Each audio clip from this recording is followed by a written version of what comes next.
Histoire d'en dire plus.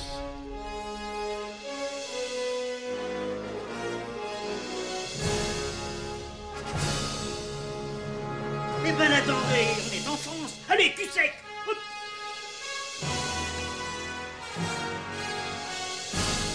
Personne ne veut le croire et pourtant c'est vrai. Ils existent, ils sont là, Tarnatata. Le glow.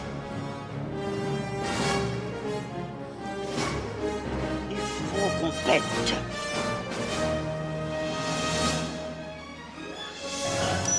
Voyons, le circuit branché, convecteur temporel temporisé. Bonjour, bienvenue sur Histoire d'en dire plus. Aujourd'hui, on parle d'un monument du cinéma, Le Petit Dragon, un acteur, réalisateur, producteur, scénariste, sino-américain, le célèbre Bruce Lee. C'est parti, mon kiki. Et oui, Bruce Lee, de son vrai nom Lee Jun-fan, est né à San Francisco, aux États-Unis, le 27 novembre 1940 et meurt le 20 juillet 1973 à Hong Kong. C'est donc un artiste d'art martial avant tout, mais il est aussi acteur, réalisateur, producteur, scénariste. Parallèlement à sa carrière d'acteur, Bruce Lee crée son propre art martial, le Jeet Kune Do, considéré comme l'un des plus grands maîtres d'arts martiaux du cinéma mondial du XXe siècle. Il a ouvert la voie à d'autres acteurs asiatiques de films d'arts martiaux, comme Jackie Chan, Jet Li ou Tony Jaa, voire occidentaux, comme Chuck Norris, Steven Seagal, Jean-Claude Van Damme ou encore Scott Adkins, et même afro-américaines telles que Wesley Snipes et Michael J. White. Grâce à ses contributions au cinéma et à la télévision, Bruce Lee incarne pour beaucoup l'homme fort atteignant le sommet de la perfection physique et l'invincibilité au combat à main nue. Sa notoriété a eu un rôle important dans l'intérêt du grand public occidental pour les arts martiaux chinois.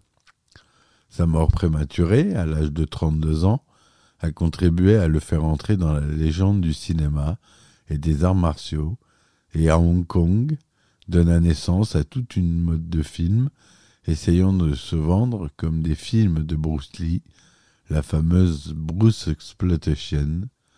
En 2014, il est la 10e célébrité décédée ayant généré le plus de revenus après sa mort.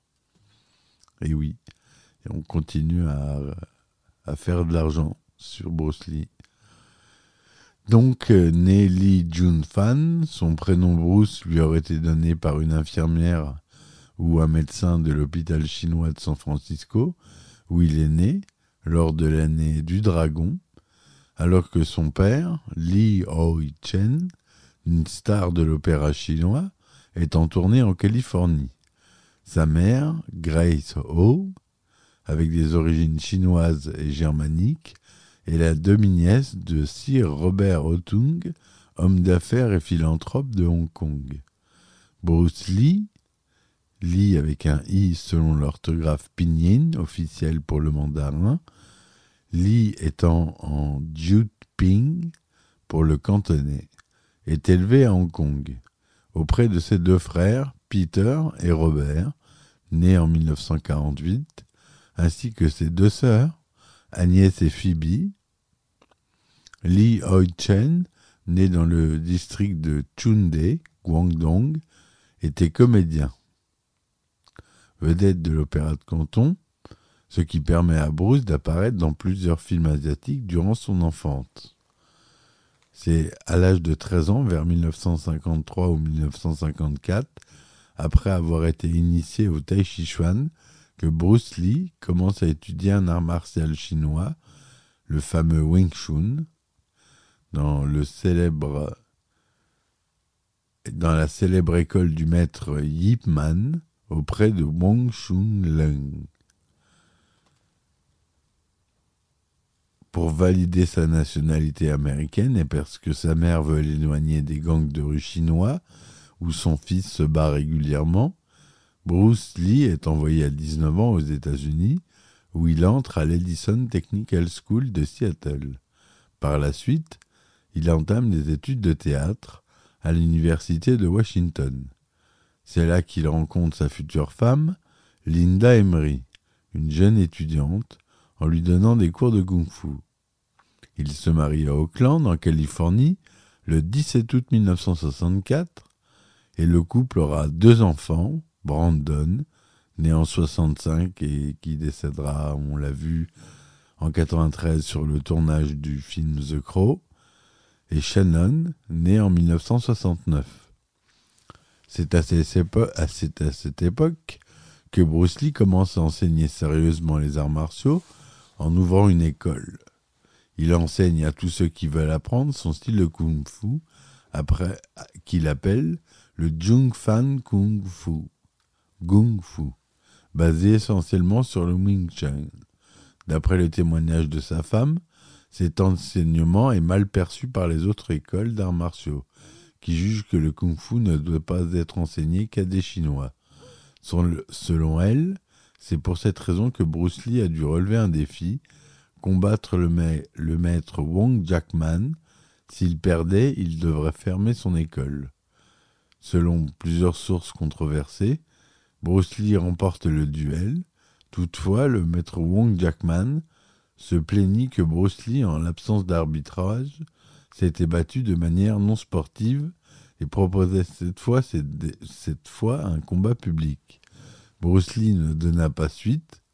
Selon son épouse, Lee remporta le combat avec difficulté, ce qui le motiva à réfléchir sur un art martial efficace et fit naître dans son esprit son nouveau sport de combat, le Jeet Kune Do, qui est toujours enseigné aujourd'hui. Le Jeet Kune Do qui veut dire la voie du point qui intercepte. On va parler de la création de cet art martial. Bien que victorieux, le jeune maître est déçu par sa prestation. Il se croyait capable de mettre un adversaire KO en quelques secondes, mais le combat a sollicité toute son énergie. C'est cette mésaventure qui va le conduire à remettre en doute l'enseignement traditionnel et à s'intéresser à la musculation. Il créera alors le Jeet Kune Do, utilisant des techniques extérieures au kung-fu. Le Jeet Kune Do visait à être plus pratique, plus fluide et plus rapide que le kung-fu traditionnel, mais surtout plus adapté au combat réel, en intégrant des techniques de la boxe anglaise, de la savate, la boxe française, la lutte européenne, le judo, le jujitsu, la boxe thaï, la self-défense, le hapkido, qu'il apprend de Jin Han Jae, de l'escrime ou du kali, l'art de combat philippin, auquel il a été initié par son ami Danilo Santo. Il a également été pensé comme système de renforcement musculaire. Il a écrit plusieurs livres expliquant ces techniques qu'il qualifie d'autodéfense. Plus tard, le Jeet Kune Do, qu'on appellera JKD maintenant, sera intégré au Close Quarter Combat, enseigné aux forces spéciales américaines. Il essaye également de poursuivre une carrière cinématographique, entamée dans l'enfance en Chine, mais l'essentiel de ses revenus vient de l'enseignement. Début 1970, lors d'un exercice de musculation, il se blesse grièvement au dos. Il s'était déjà blessé plusieurs fois à cet endroit entre 1964 et 1970. L'accident se serait produit dans sa salle d'entraînement alors que, sans s'être préalablement échauffé, il entame une série de Good Morning, un exercice particulièrement éprouvant pour les lombaires, avec une charge d'environ 60 kg, approximativement son poids. Le médecin consulté diagnostique une lésion du 4e nerf sacré. On lui interdit alors de pratiquer toute forme d'exercice. On lui dit même qu'il ne pourra plus jamais pratiquer les arts martiaux comme avant. Il gardera des séquelles douloureuses de cet accident toute sa vie. Il reste alité quelques jours et pendant 6 mois, il abandonne tout exercice physique et en profite pour mettre par écrit ses réflexions et croquis sur sa vision de l'art martial et sur les relations entre la sagesse orientale et son art martial. Sa veuve publiera ses écrits sous forme d'un livre, Tao of Jeet Kune Do, en 1975. Depuis, le Mixed Martial Art ou le Free Fight reprennent les mêmes principes que Bruce Lee. Utiliser plusieurs arts martiaux ou sports de combat en même temps. On va parler maintenant de sa carrière cinématographique, ou plutôt télévisuelle pour commencer. En 1964, Bruce Lee fait une démonstration de kung-fu durant le tournoi international de karaté de Long Beach. Sa performance est filmée par Ed Parker. Quelque temps plus tard, le producteur William Dosler découvre le film grâce à Jay Sebring, célèbre coiffeur de stars.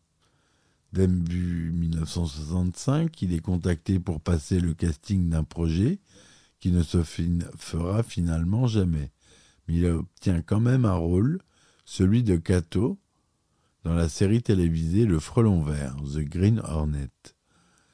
N'ayant pas grand impact en Amérique, au bout d'une seule saison, de 66 à 67, la série s'arrête, mais la performance de Bruce Lee a tout de même marqué le public, et des stars comme Steve McQueen, James Coburn, Karim Abdul-Jabbar ou encore Roman Polanski deviennent ses élèves. Il fait 3 apparitions en tant que Kato dans 3 épisodes de Batman.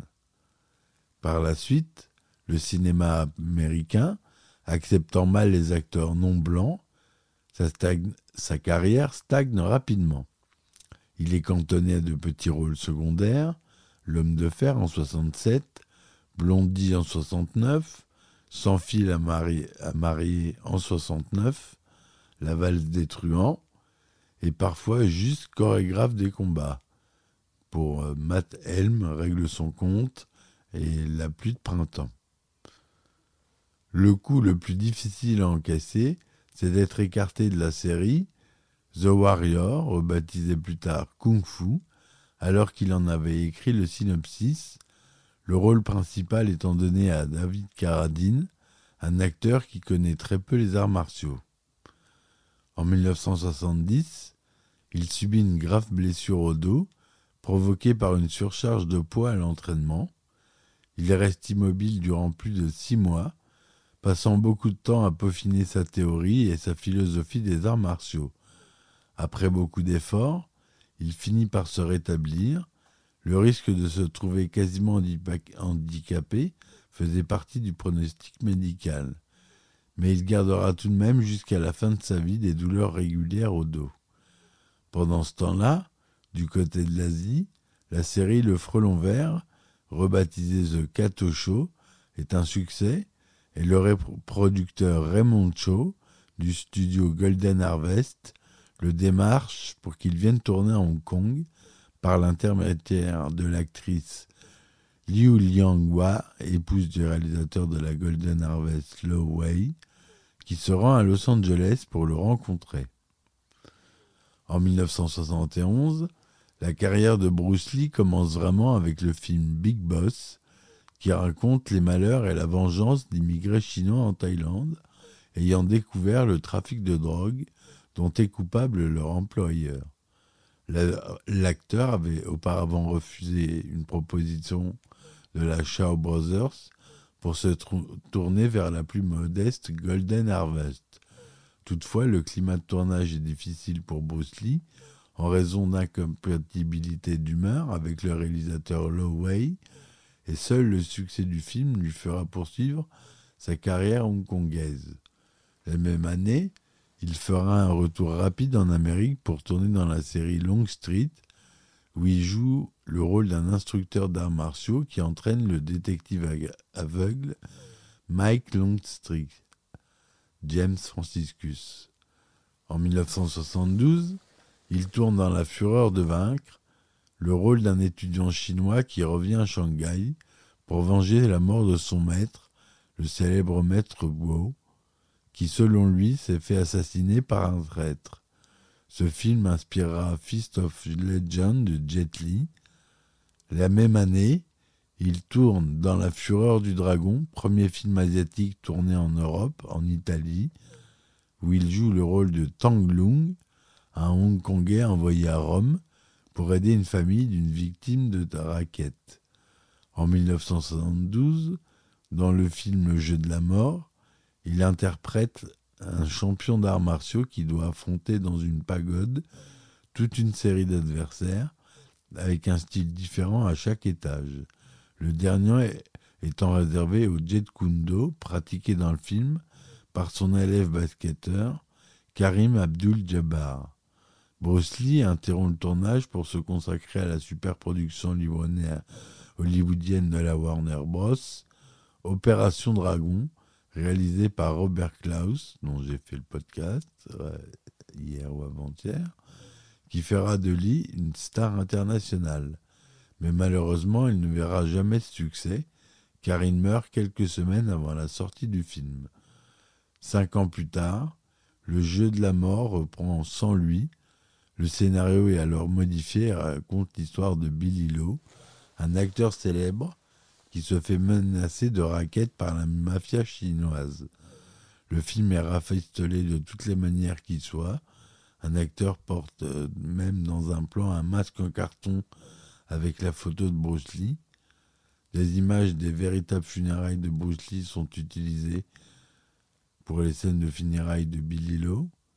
À la fin du film, Bruce Lee réapparaît car il avait tourné 3 scènes de combat. Bruce Lee meurt le 20 juillet 1973 à Hong Kong, dans le studio de l'actrice taïwanaise Betty Ting Pei, situé à 1 rue de la maison de l'acteur. Raymond Cho, cofondateur des studios Golden Harvest, explique que l'acteur a pris un médicament, de l'Equagesic, un mélange d'aspirine et de métrobramate, contre le mal de tête auquel il était très sensible. Il se déclare également personnellement effondré par la mort de Bruce Lee, un drame qui l'a amené à suspendre la préparation du Jeu de la mort, dernier film de l'acteur.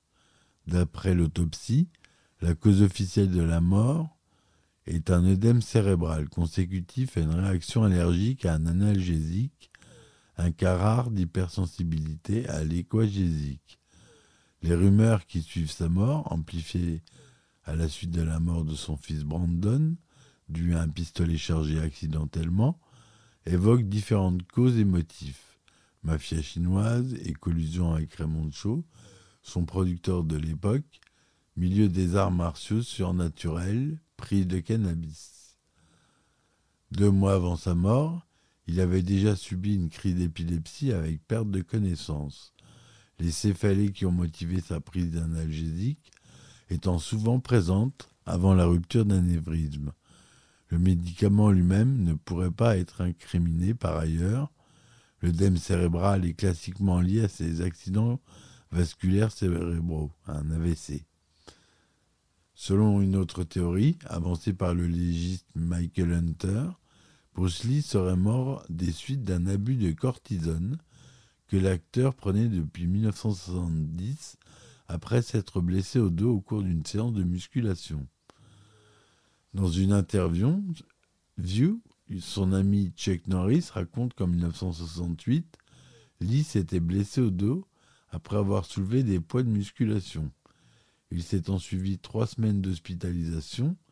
Les médecins se demandaient même s'il pouvait remarcher un jour. À partir de cet événement, bien qu'il se soit rétabli rapidement de ses blessures, Lee avait régulièrement besoin de prendre des médicaments antidouleurs. Selon Norris, le jour de sa mort, Lee a eu de violents maux de tête. Il décida alors de prendre un autre médicament puissant pour ses douleurs, mais la réaction produite par l'administration simultanée de ces 2 médicaments provoqua un anévrisme qui le tua. En 2022, pour les médecins, il ne fait aucun doute, un œdème cérébral dû à une surconsommation d'eau a tué l'acteur. Il paraîtrait en réalité qu'il soit décédé d'hyponatrémie, une faible concentration de sodium dans le sang, qui peut être causée par une présence excessive d'eau ou de liquide dans le corps. Nous émettons l'hypothèse que Bruce Lee est mort d'une forme spécifique du dysfonctionnement rénal. L'acteur a dû être dans l'incapacité d'excréter suffisamment d'eau par son urine pour maintenir l'homéostasie, la régulation du liquide. Dans ces conditions, cela peut conduire à une hyponatrémie, explique l'équipe de recherche dans le Clinical Kidney Journal. Il est d'ailleurs mentionné qu'il avait adopté un régime à base de liquide, essentiellement composé de jus de carotte et de pommes, et d'une quantité astronomique d'eau. Il repose au cimetière de Lakeview à Seattle, aux côtés de la tombe de son fils Brandon, mort en 1993. Lors de ses funérailles, son cercueil est porté par James Coburn, Taki Kimura, Dan Inosanto, Robert Lee et Steve McQueen. Voilà ce que je voulais vous dire sur ce grand acteur qui nous a quitté beaucoup trop tôt. Malheureusement, créateur carrément d'un art martial. J'ai adoré. Aussi, c'était une idole pour moi et je pense que les gens de mon âge aussi. C'est pour ça que j'ai commencé le judo et le jiu-jitsu, pour lui ressembler. Et je pense que beaucoup de gens qui ont fait du judo dans leur jeunesse, qui ont mon âge, en ont fait à cause de lui et des films de Jackie Chan. Il y a des grandes chances. Enfin bref. Voilà mes amis, c'était tout pour aujourd'hui. Je vous remercie de m'avoir écouté. N'oubliez de ne pas me supporter sur mes différentes plateformes. Je vous dis à très vite pour un nouvel épisode de Histoire d'en dire plus. Merci bien et ciao ciao. Histoire d'en dire plus.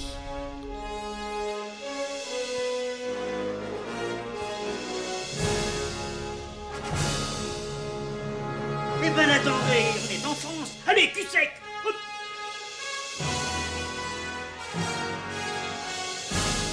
Personne ne veut le croire et pourtant c'est vrai, ils existent, ils sont là, Tarnatata.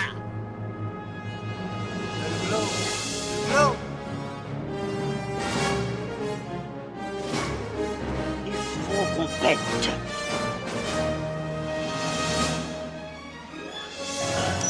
Voyons, le circuit branché, convecteur temporel temporisé,